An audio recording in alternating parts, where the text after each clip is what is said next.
बात यह है कि चातुर्मास का जो भी नियम लें उसके लिए आप पहले से संकल्प ज़रूर करें। देवशयनी एकादशी वाले दिन जब आप पूजा कर रहे हैं, आप एकादशी व्रत का संकल्प लेते हैं, उसके बाद आप चातुर्मास के जो भी नियम ले रहे हैं उसका भी संकल्प ज़रूर करें। हाथ में जल पुष्प द्रव्य लेकर संकल्प करें। हे प्रभु, हे दीनानाथ, यह मेरे गोविंद आपकी कृपा से चातुर्मास शुरू हो रहा है। इसके बाद आपका नाम, गोत्र और स्थान बोलते हुए भगवान को यह बताएं कि आप कौन कौन से नियम ले रहे हैं और भगवान से प्रार्थना करें कि हे प्रभु, मेरे इन नियमों को निर्विघ्न पूरा करना। बीच में अगर कोई त्रुटि हो जाए तो उसके लिए मेरे को माफ़ करना। और इस प्रकार से हमें अपने नियमों का भगवान के सामने जल छोड़ देना है। अब नियमों के बारे में जानना शुरू करते हैं। कौन कौन से नियम लिए जा सकते हैं। चातुर्मास के दौरान आप एक समय खाना खाने का नियम ले सकते हैं। आप सुबह ले सकते हैं या शाम का ले सकते हैं या रात का ले सकते हैं। इसमें आप सात्विक भोजन करेंगे। एक समय भोजन करना है। आपको दिन के समय खाना खाना है या शाम के समय खाना खाना है, आपके ऊपर डिपेंड करता है। लेकिन अगर आप एक समय खाना खाने का नियम ले रहे हैं तो दसवीं और द्वादशी वाले दिन आप दिन में ही खाना खाएंगे, एकादशी को नहीं। इस तरह से आपको इस नियम को फॉलो करना है। दूसरा नियम आता है शुद्ध शाकाहारी होने का नियम। आप पूरे चातुर्मास शुद्ध शाकाहारी होने का नियम ले सकते हैं। नॉनवेज वगैरह आप नहीं खाएंगे, प्याज लहसुन आप नहीं खाएंगे, इन चीज़ों का आप त्याग करेंगे। इसके अलावा फलाहार का नियम ले सकते हैं। आप जिस चीज़ को त्याग देंगे, जो आप भोजन कर रहे हैं वह आप फलाहार का भोजन कर रहे हैं, इस तरह का नियम भी ले सकते हैं। इसके अलावा एक नियम और ले लिया जा सकता है। इसमें आप जैसा भी खाना आपको मिल जाए वैसा आपको शांतिपूर्वक खाना है। आपको ये नहीं कहना है कि ये ऐसा है वैसा है या इसमें नमक कम है। इस तरह से आपको कुछ भी नहीं कहना है, ना कुछ मांगना है। इस तरह से भी आप नियम ले सकते हैं। सब्जी चाहिए या नहीं चाहिए ऐसा भी नहीं बोलना है। इस तरह के नियम भी लिए जा सकते हैं। पूरे चातुर्मास विशेष तिथि विशेष व्रत करने के नियम भी लिए जा सकते हैं। जैसे आप पूरे 4 महीने एकादशी व्रत, पूर्णमासी व्रत, सोमवार का व्रत, वीरवार का व्रत यानी गुरुवार का व्रत का नियम ले सकते हैं। व्रत के अलावा पूजा पाठ के नियम भी ले सकते हैं। आप चातुर्मास में जैसे तुलसी माता की सेवा करने का व्रत, रोज़ डेली तुलसी माता में जल चढ़ाने का व्रत, डेली दीपदान करने का व्रत, इस तरह से आप ये नियम ले सकते हैं। आप पीपल में जल चढ़ाने का नियम ले सकते हैं और वहाँ पर दीप प्रज्वलित करने का नियम भी ले सकते हैं। सूर्य देव को जल अर्पित करने का नियम ले सकते हैं। आप 4 महीने तक इसी तरह से इस नियम को अपनाएंगे।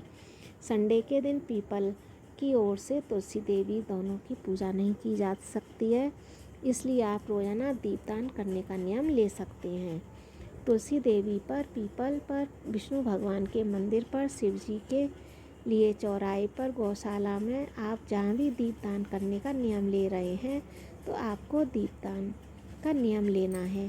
4 महीने के आखिरी तौर पर कार्तिक के महीने में दीपदान का बहुत अधिक महत्व बढ़ जाता है। आप रोज़ाना शिव जी पर जल चढ़ाने का, बेलपत्र पर जल चढ़ाने का, दीपदान करने का नियम ले सकते हैं। रोज़ाना आप किसी भी ग्रंथ पाठ, धार्मिक किताब को पढ़ने और सुनने का नियम ले सकते हैं। आपको रोज़ डेली इसी तरह से जैसे रामचरितमानस पढ़ना है, भगवत गीता पढ़ना है या भगवत गीता है या विष्णु पुराण है, आप पूरे 4 महीने तक इस तरह से नियम ले सकते हैं। कोई भी आप विष्णु मंत्र, शिव मंत्र, गणपति मंत्र किसी का भी जाप करने का भी नियम ले सकते हैं। जैसे ओम नमो नारायण, इस तरह से आप कोई भी गुरत अच्छा ली है तो उसका भी मंत्र आप नियम से रोज़ डेली कर सकते हैं। और वैसे भी आप करते ही होंगे, इस तरह से आप उस नियम को बनाए रखें। और चातुर्मास के दिनों में मित्रों की मंत्रों की माला जाप करना आप कर सकते हैं, बढ़ा सकते हैं उनको, नियमों को।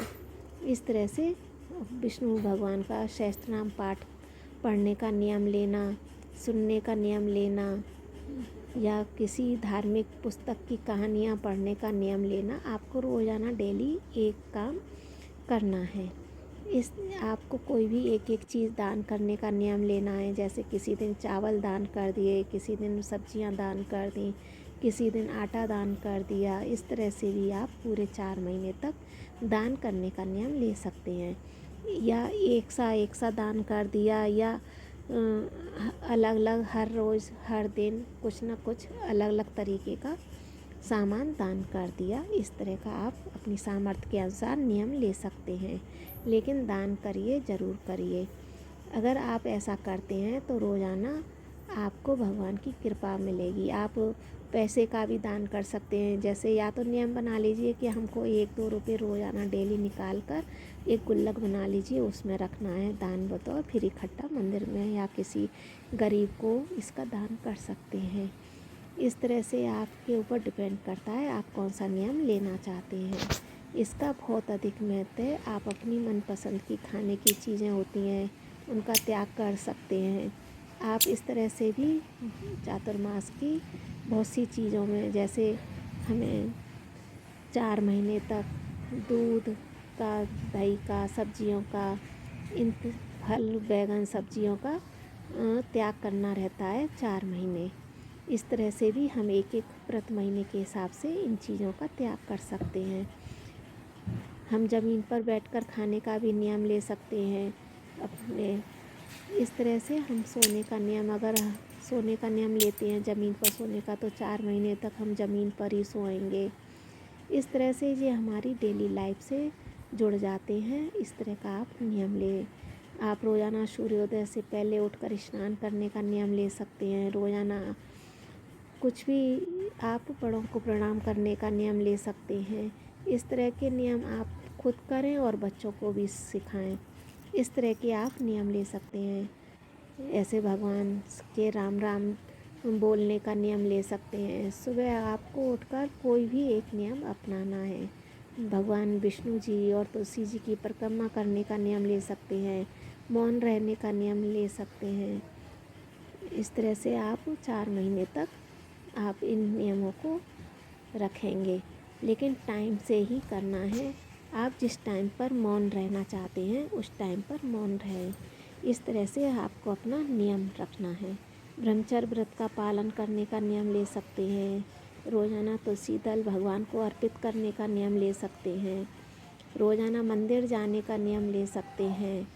आप मंदिर ब्रज धाम जाते हैं, पूरे 4 महीने रह सकते हैं तो रह सकते हैं आप, नहीं तो 4 महीने में एक बार जाके ब्रज धाम में भी अपना निवास कर सकते हैं। इस तरह का नियम अपनाने से आप कोई भी नियम है आपको अच्छे लगेंगे। आप अपना ख्याल रखिए, खुश रहिए, मस्त रहिए, और इस वीडियो को अधिक से अधिक शेयर कीजिए, जिससे सभी को इसके बारे में पता चल सके चातुर्मास में हमें किस प्रकार के कौन कौन से नियम लेने चाहिए। जय श्री कृष्णा। राधे राधे।